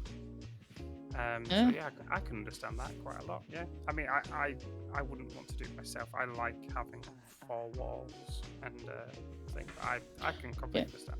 Yeah, I grew up on the road, basically doing what Ty's talking about. It was not as glamorized as much when I was little. We were literally called road trash. So I have no inclination to go back to doing that ever again because it was the worst. That's such a shame because that's such a cultural thing for someone to call you that. That's such a yeah. Whereas in other parts in the world they just wouldn't call you that because you're not really. Yeah, that's that. Culturally, I think one of the reasons you don't like it, by the sounds of it, it's because of the sort of name and conjunction of the name to you because of it. I mean, a little bit, yeah. I'm not saying. Yeah, definitely a little bit. Also, just like, again, like remember I was a kid, right? So you're not, and it was the early 90s. Yeah. You're not making friends. True. You're like I would be lucky to be in school for an entire year. A lot of times we were getting pulled out during the winter break. There was a lot of like spending the summers either in hotel rooms or later on we had an RV that we got to live in, so at least then like you got to actually keep stuff. But as a kid it was very isolating, and yeah, just I don't want to do that anymore. Yeah. Like being able to stay in what like I love traveling. I would love to continue traveling and stuff, but having a place that's home is such a luxury because when people ask me where I'm from, I don't know how to answer that question because we didn't stay in one spot until I was like in high school. So I usually give that place as my hometown, but like I was 15 when we moved to that place. Like that's okay. Like I choose it because that's where I learned to drive. I think that has a lot of credence for sure. I mean, it's really strange. Like when I was born in South Africa and moved over to England when I was 3. You know, but I have no inclination to South Africa really, apart from the fact it's on my birth certificate. I have relatives and family members from South Africa, but doesn't mean I am. Do you know what I mean? My parents are both English. But it's really strange for me because of that, knowing that fact. When I grew up in England, I got to a sort of age where people kept saying, like, you know, sort of this thing through school that people going, oh, I'm from such and such, I'm from such and such. And me going, I don't know where, I don't want to say I'm from there because I'm not really. I don't really know myself as to where I'm from. Now that I've kind of gotten older, I think, and I've come outside of the UK again and seen sort of like, I've met so many more English people now outside the UK and realised I am very much a Yorkshireman. So I'm very much from Yorkshire, and I can, through my voice and my intonations and everything like that. But it took a different perspective to understand that, if that makes sense. That makes sense. Yeah. And I think because you've already kind of sort of got this stigmatization of behind the traveling for you, Faye, from growing up doing it and not enjoying it, that you don't, like, you wouldn't appreciate doing it again. But I think with Ty potentially being in a home area for a certain amount of time and then wanting to do it after that, kind of understanding his origin. Oh yeah. Don't get me wrong, I can see the appeal for an adult to start doing it. Yeah. Like, I would never say anything bad about it for an adult. The only time I ever side-eye is when there's children involved, because I was that kid, and I understand. Like, it was so hard for me to learn how to make friends, because that's a skill that people don't realize is a skill. You have to learn to make friends. And I was never really around other kids. Like, I had siblings, but, you know, there's first off age gap because siblings. And then also, like, your siblings aren't really your friends, let's be honest. True. Forced proximity, that's not making friends. And then we'd get to a point where, like, the first time it really hit me that I didn't know how to make friends, we moved to California. We ended up living there for 3 years because my dad had finally gotten promoted to a more stable position. 3 years, we'd never stayed at a place more than a year at that point. And yeah, trying to make friends, like, I was used to not, like, purposely keeping this wall up, right? So that, you know, you don't want to get close. You know that, like, in 6 months, 9 months, you're gone, right? But then summer passed. And then now we're going into the next school year and everyone's like running up to each other like, oh my God, I missed you all this summer. And nobody was wanting to talk to me, even though I recognize all these people. And I realized, oh, like, I'm like alone. And that is a rough realization to have in 4th grade, guys. Well, I guess 5th grade. That was a realization I had at the beginning of my 5th grade year. Imagine. I know schooling is a little bit different in England. I'm trying to think, like, what's the age? Like 10, basically. 10 years old, having that realization that, like, just there's nobody. And then I tried making friends, but ironically, having moved around so much and experiencing so many different things, as a kid, that just makes you the weird one. So it's so strange to hear about that stigmatization from outside of like this. There seems there's so much stigmatization in America. It's crazy. I mean, in America, okay, Defty, how many people did you go to school with who came from different countries? And then of those kids, how many of them had lived in multiple different countries? Good question. I don't, but most of the people that I kind of grew up with were from England. I had a few, like, there was one lady who's from Australia, another person who was from, as silly as it seems, was from Ireland. So it's still not quite as close by, but no, that's really, I mean, that's actually a perfect analogy. So, like, U.S. states, people don't people in Europe sometimes forget like the size of our states. A lot of our states are bigger than most European countries. So when I'm in 4th grade and have already lived in over 40 states, like you just pick up some weird mannerisms from moving around that much. True. That would be like living in 40 different countries by the time you're 8. And like even Americans don't think about that. Like there is a cultural difference from one state to another. And I've had friends comment that I have some like weird turn of phrases that I'll use because I've picked them up from different places that I've lived. And so yeah, and it's just a product of having moved around so much. So people who are like from that area won't bat an eye, but somebody else that I'm friends with will be like, the heck did you just say? But when you're a kid, kids don't have the, like, they don't think about, like, they don't know anything beyond even their cul-de-sac a lot of the times. Maybe their town, but definitely not the state. So when you encounter something that foreign, they don't really have the way to process it. So they just go, "You're weird." And people don't like weird, so they just stop talking to you because every time they talk to you, you're just weird. So one example of this jargon that I have occurred because I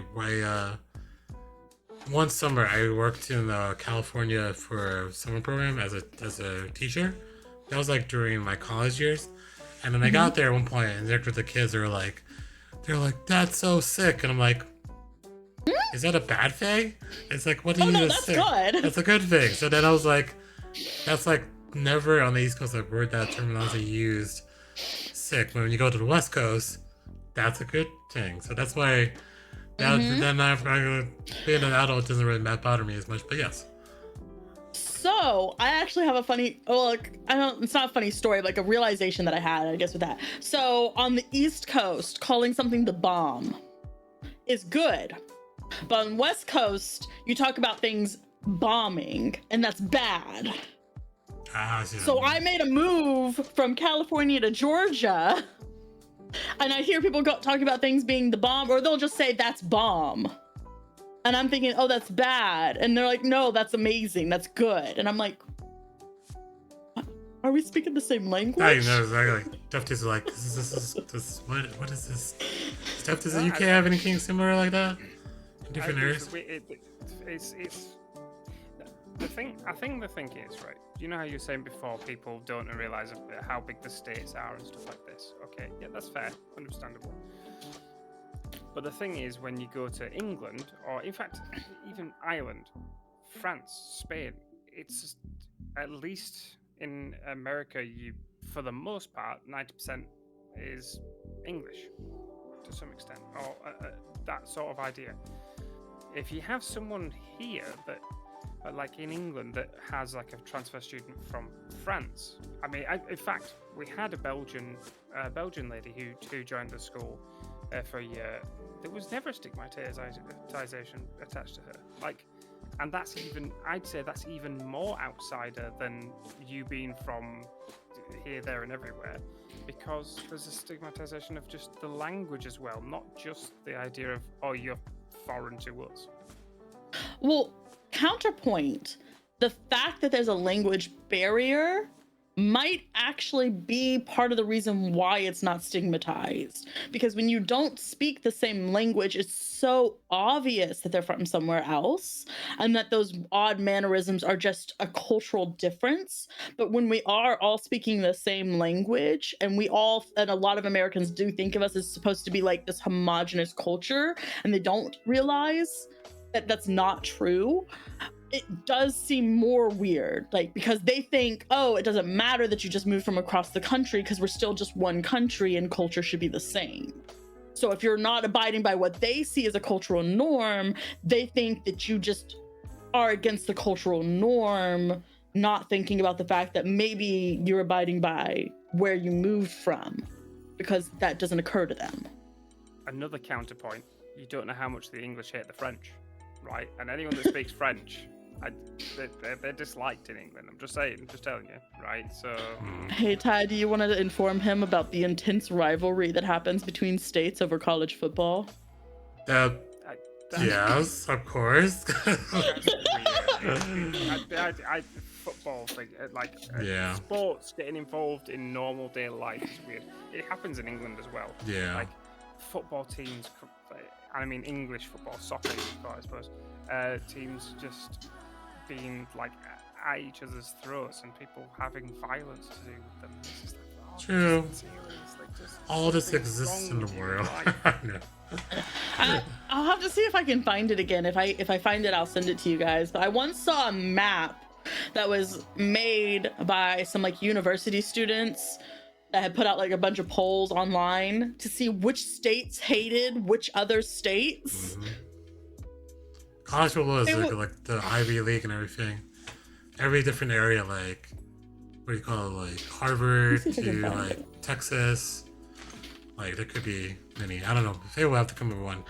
But yeah, I understand that too. Like even I make sense with like French and UK. Like I guess there's like I just think like we're not going to like this person because he's French. And I guess like I don't know if it's my opinion of like how I view French. I feel French people are, I don't want to say it, maybe feel more elevated. Like they're like even say those Americans or something like. I don't know if that's the case with French. I have no idea. I'm just making random guesses at this point. But I will say that Australia and England have their pokes at each other as well. Oh yeah, I guess that's true. Australia used to be part of the British. There's pokes. Yeah, the coins in Australia are also of the. Wait, are they of the? I forget. I haven't seen the Australian country in a while. But a lot of their pokes are more to do with either the regards to do with cricket, which is a big contest thing, or kind of history. Let's just put it as a broad term of history. Yeah. To do with. True that. But I mean, Australia dishes out just as well. I mean, I'm not saying they don't by any means. Oh no, it's very good at dishing it out. They're funny. Yeah, that's true. I feel like we established the fact that like different views of different cultures or different locations, there are always that kind of rivalry, animosity, or I find it so strange that of course there's rivalry and animosity and everything across the world, right? There is. It doesn't matter where you go. There's whether it's within your own country, there's a civil rivalry to do with like North and South, for example. Mm-hmm. But it's weird how much I feel that both sports and the kind of American system promotes it. I don't just mean it's only the American system. When I said the sports thing, like for example, in England, soccer, football is massive, and the rivalry systems that get put in place because of that. Like there's especially certain teams like Leeds and Millwall, for example. That like if those two go have a match, there is like a massive rivalry between the two of them, as an example. But like in America, it seems to be dialed up to 11. Like constantly, it's like every single sports team has to have a rivalry with another one. There has to be rivalry. They had you see it in WWE, you see it in American football, you see it in everything, and it kind of it's one of the reasons why I feel like it takes enjoyment out of a lot of things for me, because it's never just about enjoying the game. It just seems to be more about you have to crush them into the ground. You have to, and you see it as well with stuff like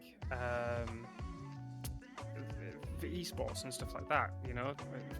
How it's not been many years since teabagging was sort of like brought into the thing, where it's not good enough to just beat the enemy team. You have to teabag them as well.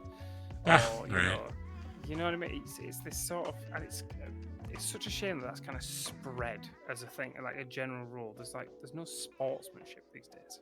Genuinely, such a shame. True that. Yeah, I can agree with that. All right, Liz. Am I capturing everything? Where is it? It's not there. Hold on. It's a window. You alright?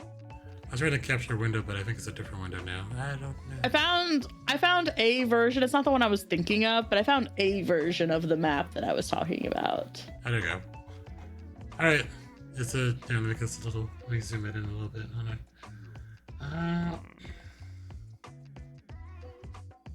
And just like at a glance looking at this, Yep. pretty accurate. Having lived in most of these states, I'd say pretty accurate. A lot of people seem to hit California or Florida. Yeah. How do you interpret this? So, is it every state's least favorite state? So, Yeah. Oh, so he's New Jersey. So the majority looks like he's California, because they're right here, and then green. So Florida is this area. So okay. I like how even Florida hates Florida. Yeah. Look, I feel like everybody in the US needs to have a healthy fear of Florida, okay? I've lived there. I lived there for a year. That place is terrifying. The mosquitoes in Literally- Florida. Oh my god. Literally, I saw a video come out of Florida. There was like a road that had like a little bit of a dip, and there was a puddle because it was after a rain, right? And the guy stops, rolls down his window, throws a water bottle, and a crocodile freaking bites the water bottle. And I'm like, man. look, we don't need road crocodiles, okay? Like, Wow. Yes, definitely. Florida is an interesting place. This is the state where a man was arrested because he got mad at a drive-through worker and threw an alligator into the drive-through window. Wow. I can imagine.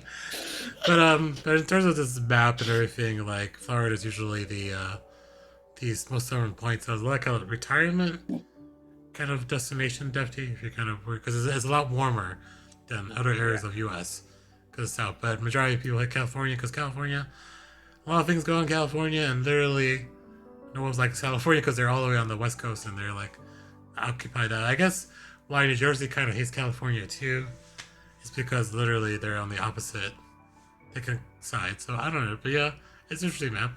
Pennsylvania apparently hates New Jersey, so but Texas hates Oklahoma. So what is that about, Faye? She has no idea. mean, I'll be honest, I hate Texas.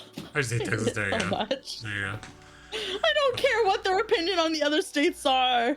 The only reason Texas isn't the worst state is because Florida exists. There you But go. damn if they're not trying real hard. Wow. All right, so let's try to. Oh, okay. So any points we want to try to see if Faye can come up with something for a segment. Do you have an idea? Oh. Well, you want me? I know, and I went on a tangent about states hating each other instead. Yeah. I mean, Well, you I kind of can. just want to. Huh? Well, you can think about it again for because purposely I don't went on a have long anything that's gonna be. Yeah, I don't have anything that's gonna like be a thing that can go every single week. Okay. Right now, the only tangent I can kind of go on is I've been playing 14 a lot. Like basically, we'll talk I about log off my 14. stream. I log off my stream. I hop on 14. I get home from work on days I don't stream. I hop on 14. Well, okay. I know. Oh, go ahead. I literally every time I see you on Discord, you're either streaming or Playing Final Fantasy 14. So what's about Final Fantasy 14? Let's go there. So why is it so addicting? Hey Ty, you could come play with me. There's a free trial. It's really generous. All right. Well, okay. Let's start here. Why? Okay, convince me. Why should I play Final Fantasy 14? Go. So it has one of the best storylines that I have ever played in an RPG, bar none.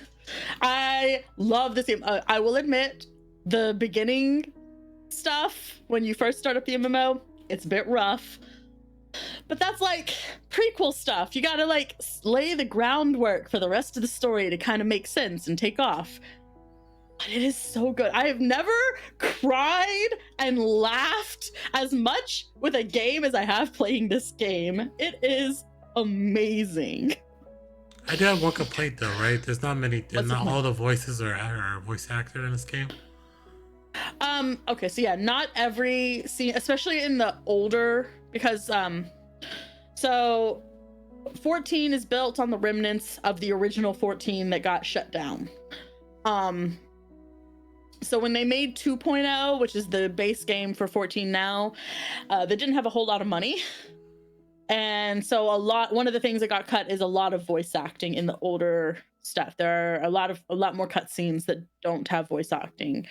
As you get further along in the game, any major cutscene will be voice acted, and even some of the minor cutscenes have voice acting. Like it'll be like, oh, they only said 2 lines. Why was it voice acted? But they did it. There you go.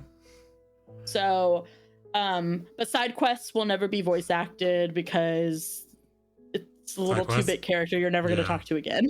Makes sense.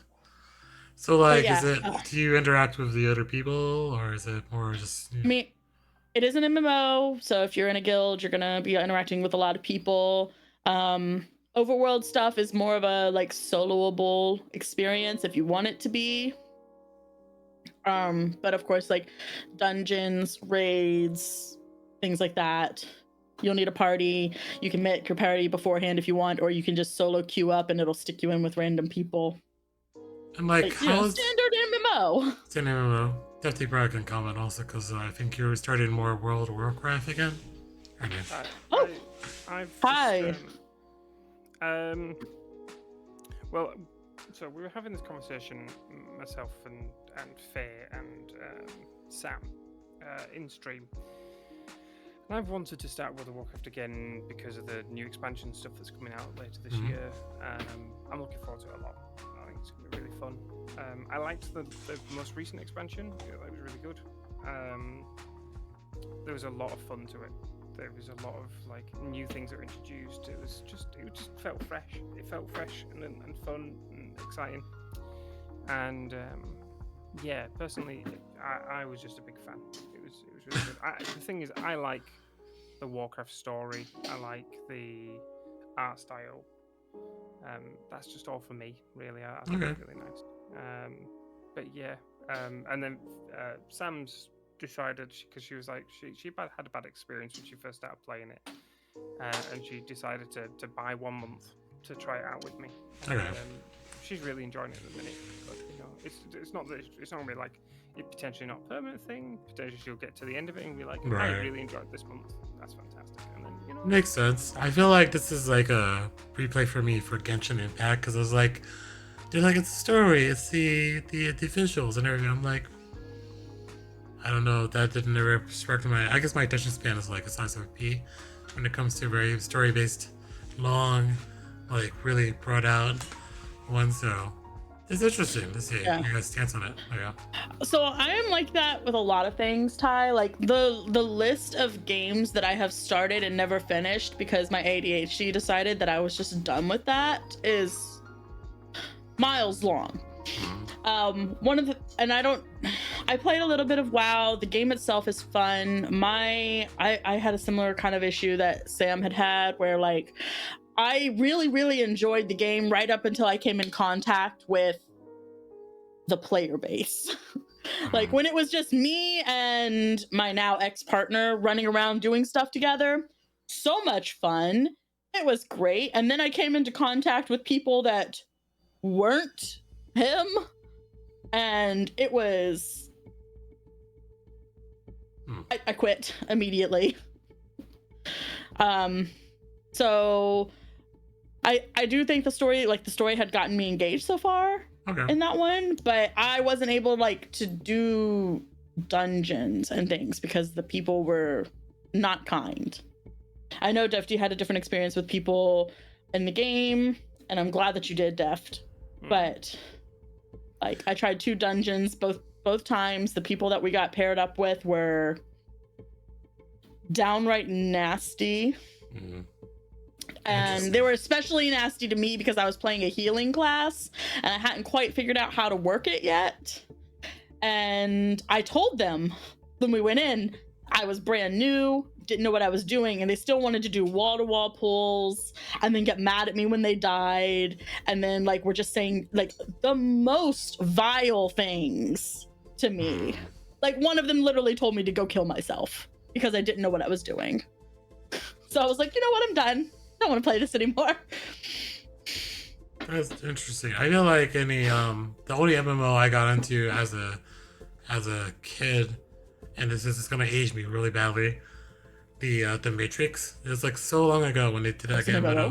Yeah, it was MMO. Like back, if you look back, way back when the Matrix first started. It didn't do very well for It didn't do very well. No. Yeah. So like it didn't last as long. I mean, I assume it's because everybody wants to play Neo, and you can't have an entire game of Neos. Yeah. So exactly. So they had a similar issue with that with the Star Wars one, where everyone wants to play a Jedi, but they had it set up where not everyone could be a Jedi, and so that was also. I remember that being an issue, and then I think they might have ended up changing it actually to where everyone was just a Jedi or had the ability to be a Jedi. Okay. So one day I will look at one of these again. I think my friend did try me on WoW, and I was like, didn't really understand it, and then I seen play over Final Fantasy 14, and I was like, I don't know. I would have to give it a shot and see. One of the things, and this is one of my favorite things about 14 that differs from every other MMO that I have encountered. I'm not saying it's the only one that does this, but 14 is the only one that I've played where you can make your one character and you can play every class in the game. You don't have to make additional characters. You still have to level the class. So like if you want to start off as like a white mage and then level that, and then you want to switch to like a paladin, your paladin is level 1, but you don't have to sit there and make 20 different characters so that you can play all of the different classes. Okay. And points. And if you're wanting to try it out, it has the most generous of the free trials, I think, of all of the MMOs. You can play up to level 70 for free. And that's level 70 in every single class, which is the base game and the first 2 expansions. With very few restrictions. Like you can't join a guild, you can't do trades, and you can't send private messages. But you can join something called link shells, which are basically like group chats. People can invite you to link shells. You can't send a friend request, but people can send you friend requests. Basically, all MMOs have an issue with they're called RMTs, real money traders. All MMOs have an issue with that, and these restrictions are just to keep those people from being able to do that as easily. Gotcha. But beyond that, you can play everything in the game and switch up all the classes, anything that's available in those 3 expansions, basically. Try out everything. Okay, makes sense. Does WoW have a similar thing, or is this kind of like, how's WoW set up for like someone like me? Warcraft, you can do a free trial system where you go up to level 20. The starting area, there's like an area set up for people who are new to the game. It's called Exile's Reach, and it's basically a tutorialized version. It's got some really fun quests and bits and pieces in there. And it has a little mini dungeon at the end that you can do with other people who are also doing this same content. You can't do that dungeon again, it's only for the newer players. But really does a good job of kind of getting you into the game, like getting you to understand the mechanics of the game and stuff like that. And whilst you're on the island, you can party it with your friends and stuff.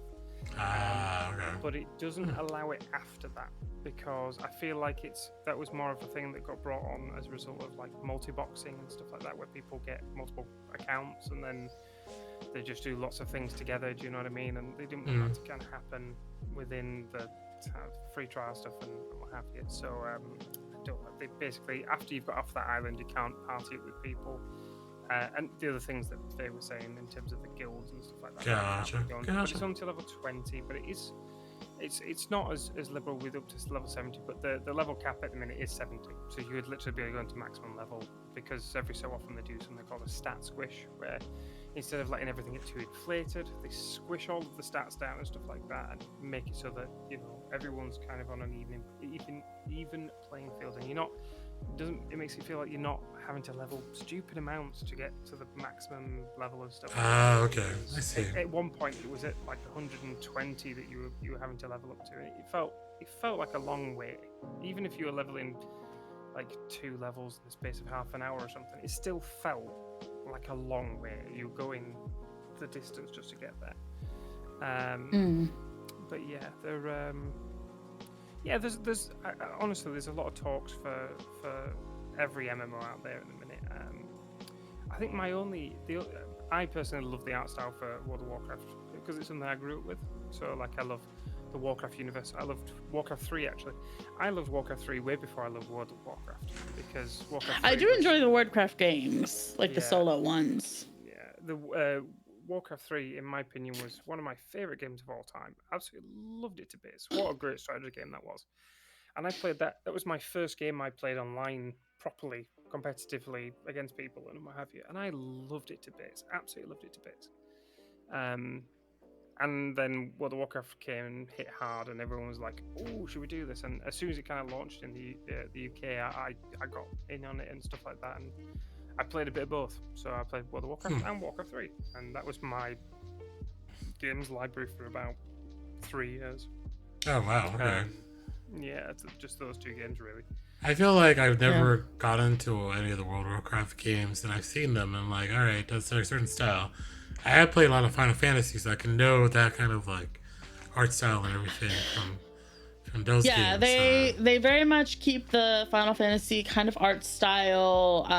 It does have a lot of the same kind of story where, like, you know, you're gonna have the I start as nobody and then I go to the I am the savior of the world thing, which is why the overworld ends up being a little bit solo thing. But they even explain like why you have people helping you in dungeons and stuff. Like there's a story reason.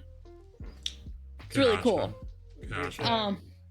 Sorry, I was just going to say with World of Warcraft, the difference is that they've now put it into a point where each one of the expansions is like a timeline, and when you start out the game, you do your Exiles Reach and stuff. You don't have to do that. You can actually start from where you would normally start as that class or race. But it's up to you which kind of timeline you want to go on. They do like a recommendation, say, oh, this is the timeline that we recommend because it's kind of one of the cleanest kind of ways of doing the story and getting yourself to level 60 or whatever. But if you want to do something else, you're absolutely free to do so. And what it does is you talk to a lady called Chromie. She's a tiny little gnome, and you talk to her, and she basically takes you back in time to show you this other storyline that you can go through, and it kind of that expansion becomes available, so you could go through that expansion if you want. And if you have a preference in expansion, you can choose something completely different. It could be like. So that is a cool feature. I'll say that. Yeah. 14 is chronological with all the expansions. You have to go through this to get to this because they always build on the previous expansions. But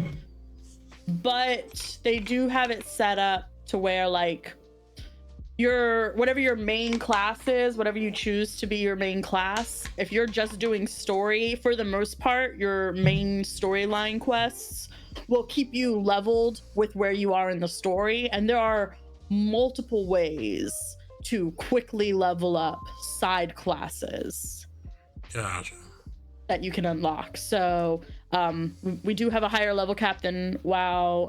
It is 90, but like I said, like the free trial lets you go to 70, so you'd only be like 20. You're only 2 expansions away from being current. Gotcha. Interesting place. But I do like the I don't know why I'm putting it. I like that idea of it like being the alternate timelines. That actually does clear up an issue that I had heard people talk about, where like people were saying like, well, World of Warcraft kind of ruined some of the storylines from like the old games. And if they've started doing them as like different timelines, then if they ever go back to making standalone games, then they've already established the alternate timeline thing, so they can kind of like bypass any overt problems.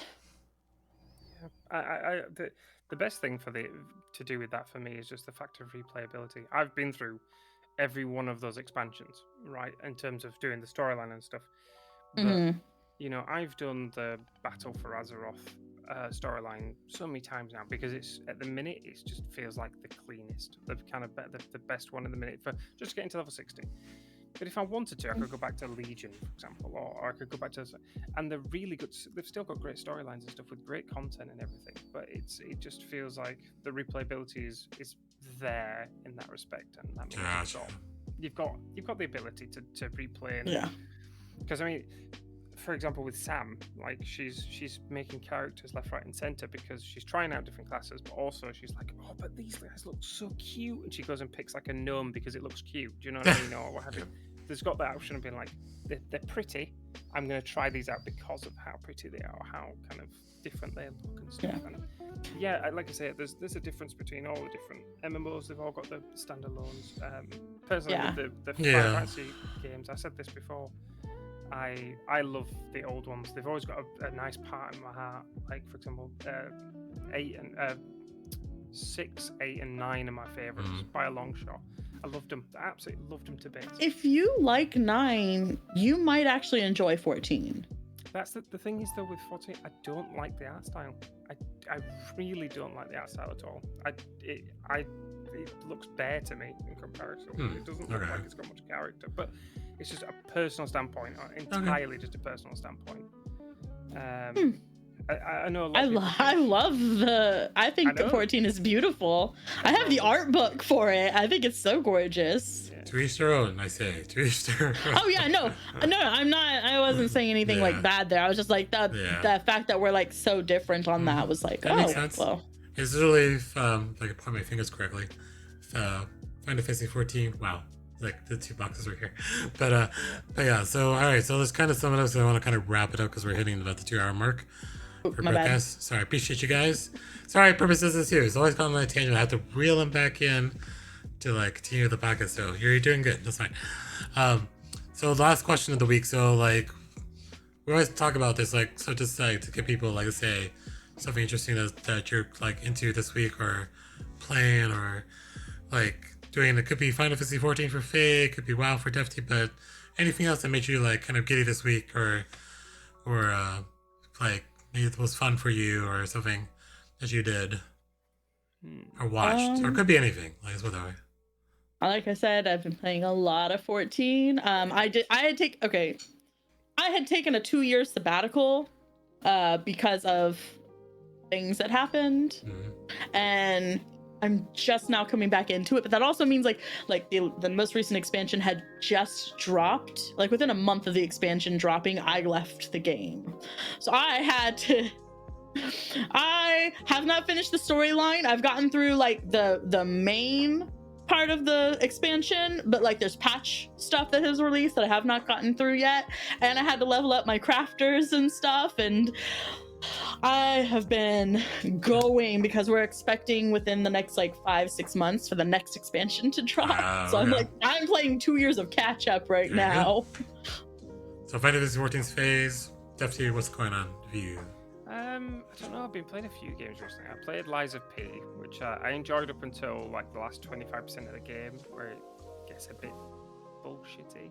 Oh really? Like, oh wow! Right. Yeah, difficulty inflation just starts to kick in. Like they just get to the point where they just say, "This is a big guy. I'm going to throw lots of them at you between point A and point B." It just feels. Did you finish it yet, or no? I'm just curious. I'm against the last boss, and I can't even be bothered fighting him. Oh, is that the one with the ladder, or no? It's not the ladder one, right? No. When you went up and down the. No, it isn't. No, that was just hilarious. No, it's just this one boss that's it's like a puppet and it's got 2 faces to the fight, and you actually have to use consumables to fight the fight, and it's just ridiculous. Ridiculous hard, I can imagine. It's not fun at all. But actually got into Remnant 2 this over the course of this week, and the Remnant games, if you've never tried them, are really fun games. It's like a cross between Dark Souls and Gears of War, personally. I can see that combination. Okay. That's a brilliant game. Fantastic gun mechanics and stuff.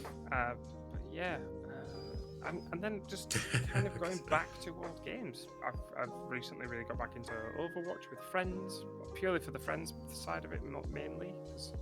Because of the game. I know we talked about the last time about the game aspect of it, Yeah, it's the friends side of it is just fantastic. Nice. World of Warcraft, I'm only playing at the minute because I have Sam and friends. You know, it's Heroes of the Storm, which is a MOBA set within the kind of Blizzard universe, and I'm playing that recently because I'm introducing people to it. And actually, I've got some friends that are saying that they personally prefer it to other things recently. But yeah, I'm trying to think if there's anything that's kind of coming up that I'm actually really excited for, but nothing's kind of. Yeah, I think video games kind of it's a dry spell heading this way for a little while. I don't know anything sticking out that is like blaring that's on the horizon. I don't know, Faye, you have anything like sticking out for you, or it's kind of like low right now? No, Yeah. I mean, I don't really play games when they're new anyway. Right. I usually wait and see kind of.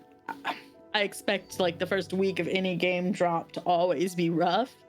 So I usually wait like a month or so anyway.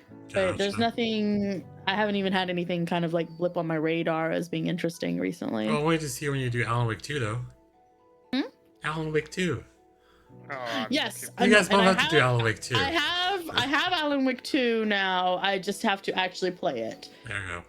I'm looking forward to playing that so much, but it still just costs. Yeah, it costs a lot right now. Game prices, man. Oh my god. Game prices are ridiculous. I only have it because it was gifted to me. Gotcha. Yeah, exactly. Yeah, that's it. I mean, I'm lucky in the sense that you two have genuinely been some of the biggest supporters, whether that be from gifting me things to actually subscribing to my channel, and I'm so thankful to the both of you for that. There you go. No problem, thank you. You're welcome. But yes. But the only thing I've been kind of doing a lot this week is Tarkov, and you guys seen Tarkov is probably not up on either one of your alleys for a game, but it's literally like, it's very like realistic for me, because like literally like you get shot in the head and not know where it came from, because it's like someone saw you and you're not like being conscious of your environment. So I've been more conscious when walking into situations in games where like, all right, is there anything, like, do I hear anything? Is someone here?